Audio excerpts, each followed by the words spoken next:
자, 우리 모두 보는 말씀 창세기 50장 15절부터예요. 15절부터 해서 21절까지 함께 같이 읽어보겠습니다. 시작. 요셉의 형들이 그들의 아버지가 죽었음을 보고 말하되 요셉이 혹시 우리를 미워하여 우리가 그에게 행한 모든 악을 다 갚지나 아니할까 하고 요셉에게 말을 전하여 이르되 당신의 아버지가 돌아가시기 전에 명령하여 이르기를 너희는 이같이 요셉에게 이르라 내 형들이 네게 악을 행하였을지라도 이제 바라건대 그들의 허물과 죄를 용서하라 하셨나니 당신 아버지 하나님의 종들인 우리 죄를 이제 용서하소서 하매 요셉이 그들이 그에게 하는 말을 들을 때에 울었더라.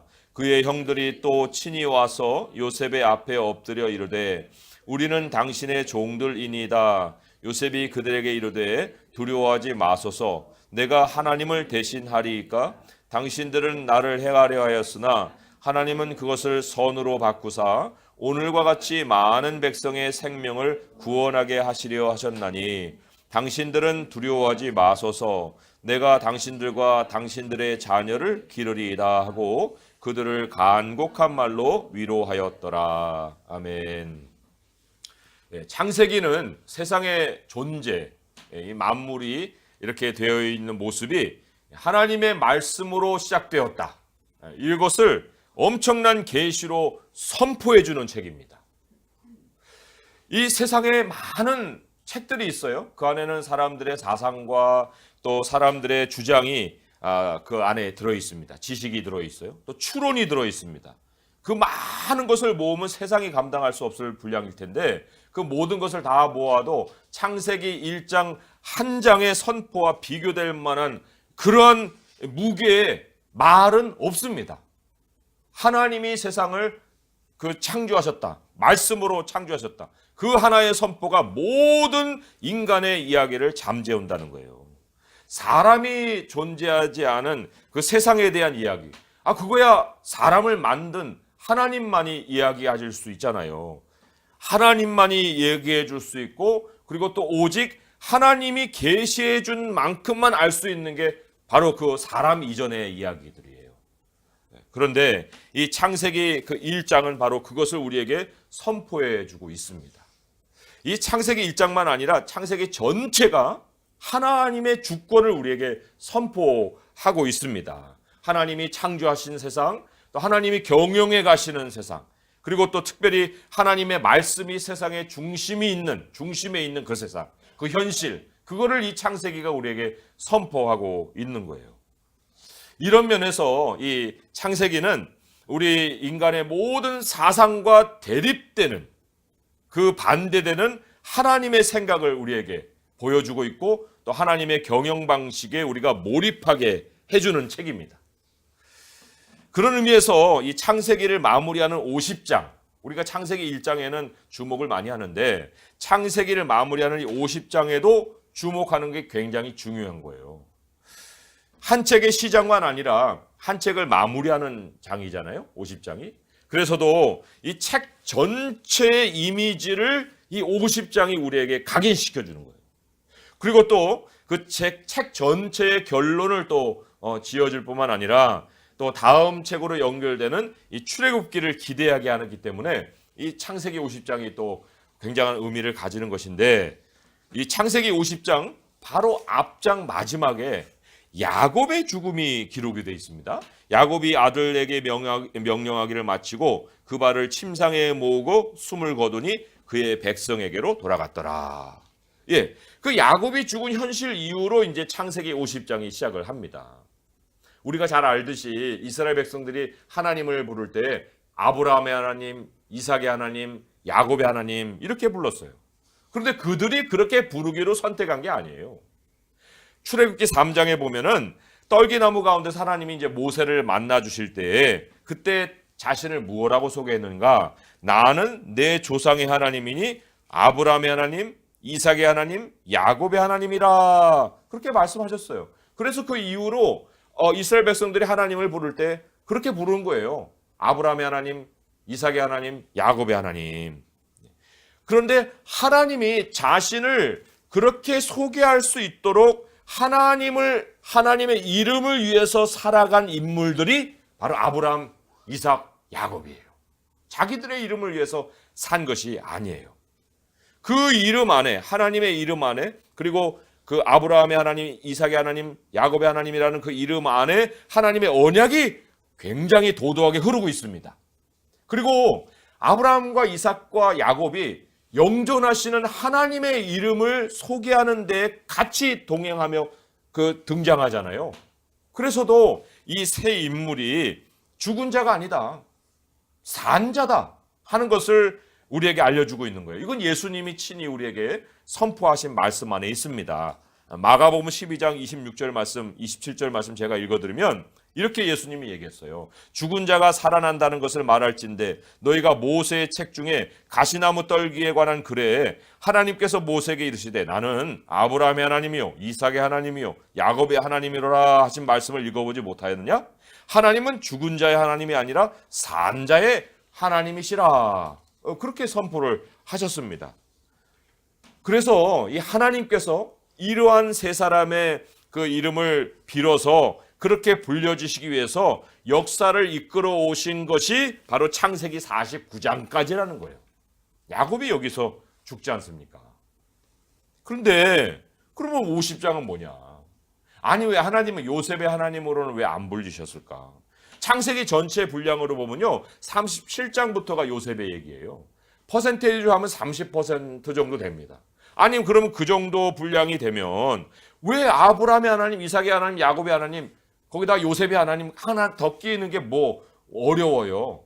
물론 길어가지고 힘들어요. 힘들어도 한 사람을 잘라낼 수도 있지만 그런 의미로서 잘려는 게 아니에요. 창세기 50장에 하나님이 요셉을 통해서 대단히 새로운 하나님의 이름을 소개하고 싶은 의도가 있었기 때문이다 그런 얘기예요. 하나님이 이 요셉을 아브라함, 이삭, 야곱의 그룹에 넣지 않고 따로 빼내서 그 세 사람으로는 나타낼 수 없는, 그 사람들로서는 도무지 표현할 수 없는 독특하신 하나님의 모습을 나타내려 하셨다. 이게 창세기 50장의 의미입니다. 그래서 창세기 49장의 야곱의 죽음으로 마무리하지만 그 큰 그림을 보면은 이제 49장까지는 뭔가 하나의 그림이 완성이 되고 그리고 50장을 통해서 새로운 뭔가의 역사를 열어가시는데 그 역사를 보면은 창세기 49장까지는 구약의 언약을 마무리하시는 하나님의 모습을 우리가 큰 그림으로 그려볼 수 있어요. 아브라함의 하나님, 이삭의 하나님, 야곱의 하나님. 그런데 50장에 빌어서 예수 그리스도의 하나님을 요셉을 통해서 예견하게 하신다는 거예요. 예수 그리스도의 하나님, 아브라함의 하나님, 이삭의 하나님, 야곱의 하나님으로만은 그 표현할 수 없는 그 예수 그리스도의 하나님을 요셉을 통해서 보여주신다는 겁니다. 그래서도 21절에 그 메시지가 암시가 되어 있어요. 21절의 말씀 같이 한번 읽어볼게요. 시작. 당신들은 두려워하지 마소서 내가 당신들과 당신들의 자녀를 기르리다 하고 그들을 간곡한 말로 위로하였더라. 예. 여기에 보면은 이게 바로 교회를 세워가시는 이 하나님의 모습을 우리가 엿볼 수가 있습니다. 그러니까 물론 더 자세하게 설명을 드리겠지만은 이 창세기 50장은 출애굽기로 연결되는 어떤 연결성 속에 제시된 장이 아니라 예수 그리스도의 역사를 바라보게 하면서 마무리를 하는 장이다. 창세기의 결론 속에 바로 예수 그리스도를 기대하게 하는 그 믿음을 심어주신다는 거예요. 특별히 오늘 본문 창세기 50장 15절에서 21절 이 말씀의 주제, 중심 주제 거기에 보면은요 예수님이 구속사에서 이루신 모든 그 사역을 아주 일목요연하게 요약해서 보여줍니다. 예를 들면 15절에서 17절, 18절 보면은 형들이 회개하는 모습이 나와요. 그리고 거기에 대한 용서가 또 기록이 되어 있습니다. 그 십자가의 복음이잖아요. 회개와 용서. 또 18절에서 20절에 보게 되면은 대속의 고난을 통한 하나님의 그 구원이에요. 많은 생명을 구원하시는 그 구원의 메시지가 또 18절에서 20절에 나옵니다.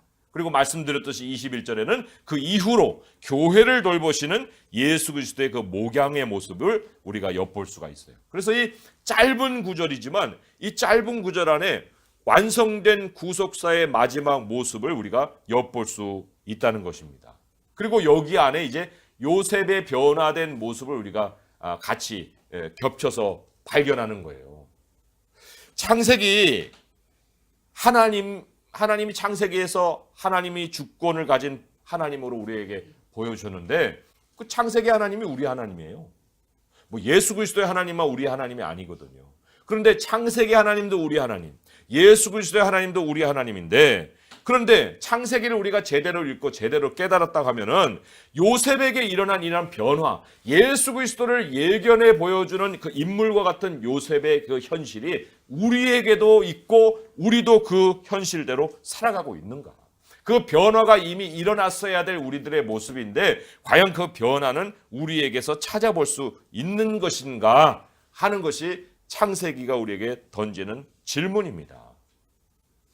창세기 결론에서 우리가 창세기가 그토록 선명하게 보여준 그 하나님의 주권이라는 그 메시지에 따라서 요셉이 보여주는 변화된 세 가지의 모습을 우리가 좀 상세히 살펴보면서 나도 예수 그리스도를 만난 백성이구나. 나도 하나님의 주권을 따르는 창세기 하나님의 백성이구나 하는 것을 우리가 깨달을 수가 있습니다. 자, 첫 번째 요셉에게 일어난 변화, 그거는 세상이 예상할 수 있는 방식으로 행동하지 않았다는 거예요. 요셉이, 하나님의 주권을 깨달은 요셉이 세상이 이렇게 행동할 거다라고 예상한 대로 예상을 빗나간, 예상을 벗어난 그 행동으로 요셉이 행동을 보였다는 것입니다. 요셉의 형들이 요셉의 심리를 분석합니다. 굉장히 두려워하는 거예요, 지금. 자기들이 죽을까 봐. 그래서 15절에 보니까 이렇게 기록이 돼 있잖아요. 요셉이 형들이 그들의 아버지가 죽었음을 보고 말하되 요셉이 혹시 우리를 미워하여 우리가 그에게 행한 모든 악을 다 갚지는 아니할까? 이 미움이 악으로 표현되지 않을까? 이런 예상을 지금 해보는 거예요. 근데 그게 근거 없는 예상이 아닙니다. 자기들이 그 상황이면 그렇게 행동할 거예요. 뒤집어서 자기들이 요셉의 상황에서 만약에 그러한 자기 그 동생을 만났다가 하면 아마 동생을 죽여도 여러 번 죽였을 거예요. 그렇게 행동할 것을 예상을 했을 텐데 지금 세상을 한번 생각해 보세요. 누가 해를 가한다? 아니 그러면 그 악에 대해서 그냥 가만히 놔두겠어요? 정이라는 이름으로도 그냥 분노를 다 갚아버리겠죠. 그리고는 그게 세상의 논리고 정당한 논리예요. 정당하게 영화 볼 때 악인이 형통하는 건 우리가 못 받아들여요. 선이 이겨야만 결론을 제대로 맺었다 이렇게 생각하잖아요. 그러니까 사람들이 이러한 생각을 구조로 사고합니다. 그리고는 다음 대응책을 그런 사고의 구조 속에서 생각을 해보는 거예요. 이거는 뭐 가해자만 아니라 피해자도 마찬가지예요. 같은 사고 속에서 서로를 주시하는 거예요. 저놈이 나를 해야 할까? 내가 어떻게 하면은 복수를 할 수 있지? 뭐 이런 식의 생각들. 그래서 이 형들이 죽은 아버지를 이용해서 말을 꾸며내요. 야곱이 그런 얘기 하지 않습니다. 그런 얘기 할 이유도 없어요. 그런데 이 형들은 굉장히 두려운 거예요. 물론 회개하고 있습니다. 그렇지만 이 회개의 중심에 매우 강하게 자기 보호 본능이 작동을 하고 있는 거예요. 죄를 지은 인간에게 행복이 절대로 찾아올 수 없다. 이런 결론을 내릴 수밖에 없는 이유는 그 죄를 짓고 양심의 가책에 시달리든지 아니면 보복의 두려움에 쌓이든지 아니면 자기 보호를 위해 거짓을 꾸미든지 아무튼 이 세 가지 중에 하나가 24시간 이 머릿속에서 작동을 하는 거예요. 거기다가 하나 더해서 겉으로는 그렇지 않은 것 같은 이 모양을 꾸며대며 외식으로 살려고 하니 인생의 피곤함이 아주 말로 다 할 수 없는 거예요. 그러니까 죄 짓고는 행복을 우리가 누릴 수가 없다. 그런데 요셉은 다른 사람들이 그렇게 움직일 것이라고 예상한 대로 행동하지 않았다는 것입니다. 어떻게 그럴 수 있을까? 이것이 어떻게 가능할 수 있었을까? 그거는 요셉에게 하나님 주권 사상이 있었기 때문이라는 거예요. 하나님 주권 사상. 요셉의 변화는 사고하는 방식이 달라진 거예요. 사고하는 방식의 변화. 이것이 하나님이 요셉의 인생, 13년의 고난의 인생이죠. 그 요셉의 인생을 통해서 가르치신 교훈입니다. 요셉의 사고 논리 구조를 한눈에 볼 수 있는 것이 19절의 말씀이에요. 오늘 읽은 말씀인데 19절 말씀을 같이 한번 읽어봅니다. 시작. 요셉이 그들에게 이르되 두려워하지 마소서, 내가 하나님을 대신하리이까. 내가 하나님을 대신하리이까. 엄청난 선포예요. 모든 일의 주어가 내가 아닙니다. 변화된 사람, 인생의 주인 자리에 언제나 하나님을 모시는 거예요. 내가 하나님을 대신할 수 없습니다. 사람이 스스로 결정하고 움직이는 것 같지만, 그러나 하나님이 사람을 그렇게 지으지 않으셨거든요. 하나님이 아담의 코에 생기를 불어넣어 주셨어요. 코에다가. 그럼 코에다가 들어간 생기는 어디로 가겠습니까? 이 뇌로 가는 거예요. 그게 무슨 얘기냐? 하나님이 인간의 사고 중심에 하나님의 영을 두셨다는 거예요. 하나님의 생각을 중심으로 사고할 수 있는 그런 사람을 창조하셨다는 것입니다. 그게 바로 우리 예수 그리스도의 사람이 거듭나면서 회복한 우리들의 모습이에요. 요셉에게 발견된 근본적인 변화가 바로 우리에게 찾아볼 수 있는 근본적인 변화였다는 것입니다. 우리에게, 그리스도인에게 그 하나님의 주권을 중심으로 사고하는 그 지각이 하나님으로부터 선물로 주어진 거예요. 이게 첫 번째 변화입니다. 두 번째 변화는 20절에서 보듯이 20절에 이렇게 고백했죠. 당신들은 나를 해하려 하였으나 하나님은 그것을 선으로 바꾸사 오늘과 같이 많은 백성의 생명을 구원하게 하려 하셨나니 했습니다. 하나님이 악을 선으로 바꾸시는 분이다 라는 것을 아는 변화예요. 미래를 바라보는 어떤 안목의 변화라고 볼 수 있습니다. 현재를 이해하는 변화일 뿐만 아니라 안목, 미래를 보는 안목이 또 변한 것이 두 번째 변화입니다. 이게 바로 십자가의 메시지예요. 사람이 하나님을 죽였습니다. 그런데 하나님이 그 죽음을 통해 사람들을 살리신다는 거예요. 그게 십자가의 메시지입니다. 악이 선으로 바뀌는 거예요. 하나님이 우리를 위해 계획하신 모든 것의 끝에 선이 있다는 것을 아는 것, 그것이 바로 십자가의 메시지를 발견하고 깨닫는 사람만이 가질 수 있는 지식입니다. 마지막에 선이 기다리고 있다. 이게 영적으로 거듭난 사람의 표시일 뿐만 아니라 영적으로 성숙한 사람의 표시예요. 좋은 일이든 나쁜 일이든 원하던 일이든 아니면 피하고 싶은 일이든 간에 하나님의 주권을 연결시켜서 미래를 바라볼 수 있는 것, 선을 이루실 하나님을 확신하는 것, 이게 마음의 생각으로만 그렇게 생각하자 그런 얘기가 아니거든요. 그래서도 선을 악으로 이루시는 하나님을 바라보는 사람에게는 생각에서만 미래의 안목이 바뀌는 것이 아니고 세 번째 변화가 일어나는 거예요. 그것이 바로 21절의 말씀인데 그 21절의 말씀 또한 함께 읽어봅니다. 시작. 당신들은 두려워하지 마소서, 내가 당신들과 당신들의 자녀를 기르리다 하고 그들을 간곡한 말로 위로하였더라. 예.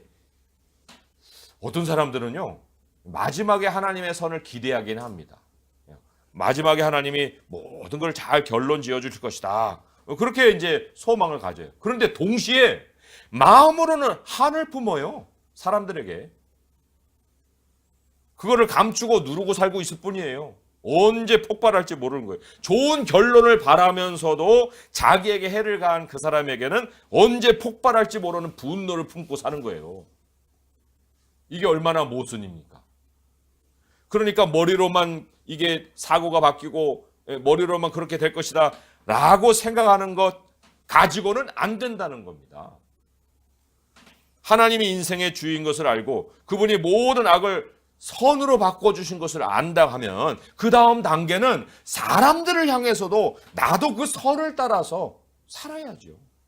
그 선을 따라서 사람들에게 내 모습이 변화된 것을 보여줘야죠. 로마서 12장 19절에서 21절의 말씀에 하나님이 아예 명령하신 아주 강한 그 어조의 말씀이 기록이 되어 있죠. 로마서 12장 19절에서 21절의 말씀 제가 찾아서 읽어드릴게요. 로마서 12장 19절에서 21절의 말씀이에요. 내 사랑하는 자들아 너희가 친히 원수를 갚지 말고 하나님의 진노하심에 맡기라. 기록되었으되 원수 갚는 것이 내게 있으니 내가 갚으리라고 주께서 말씀하시니라. 내 원수가 줄이거든 먹이고 목마르거든 마시게 하라. 그리함으로 내가 숯불을 그 머리에 쌓아놓으리라. 악에게 지지 말고 선으로 악을 이겨라 그랬어요. 악에 지지 말아라. 만약에 우리가 악에게 지잖아요.